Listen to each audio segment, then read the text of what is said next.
സഞ്ചാർ സാഥി ആപ്പിനെ വിമർശിച്ച ACC general secretary KC Venugopal telecom വകുപ്പിന്റെ നിർദ്ദേശം ഭരണഘടനാ വിരുദ്ധമാണ്, പൗരന്മാരെ നിരീക്ഷിക്കുന്നതിനുള്ള ഉപകരണമാണ് ആപ്പ് എന്നും KC വേണുഗോപാൽ പറഞ്ഞു.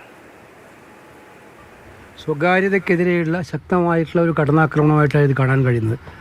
ഇപ്പോൾ പുറമേ കാണിക്കുന്നത് ജനങ്ങൾക്ക് ഉപകാരപ്രദമാകുന്ന ഒരുപാട് കാര്യമാണ്, അവരുടെ സെക്യൂരിറ്റിയുടെ പ്രശ്നമാണ്, അതുപോലെ ഫോണിൻ്റെ ഗുണമേന്മ ഉറപ്പുവരുത്തുന്നതിനൊക്കെയാണ് എന്നൊക്കെ പറഞ്ഞിട്ടാണ് ഇത് തുടങ്ങുന്നതെങ്കിലും ഇതിൻ്റെ ആത്യന്തിക ഫലം എന്ന് പറയുന്നത് ബിഗ് ബ്രദർക്ക് നമ്മുടെ നാട്ടിലെ ജനങ്ങളുടെ എല്ലാം ടെലിഫോണുകൾ കേൾക്കാനും കാണാനുള്ളൊരു അവസരം ഉണ്ടാക്കുക എന്നുള്ളതാണ്.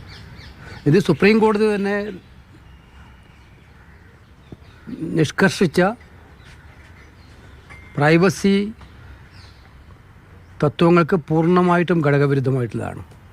ഇത് അടിയന്തരമായിട്ടും പിൻവലിച്ചേ മതിയാവും. ഇന്ത്യയിലെ പൗരൻ്റെ സ്വകാര്യതയ്ക്ക് നേരെയുള്ള കടന്നാക്രമണമാണ് കേന്ദ്ര ഗവൺമെൻറ് നടത്തിയിരിക്കുന്നത്.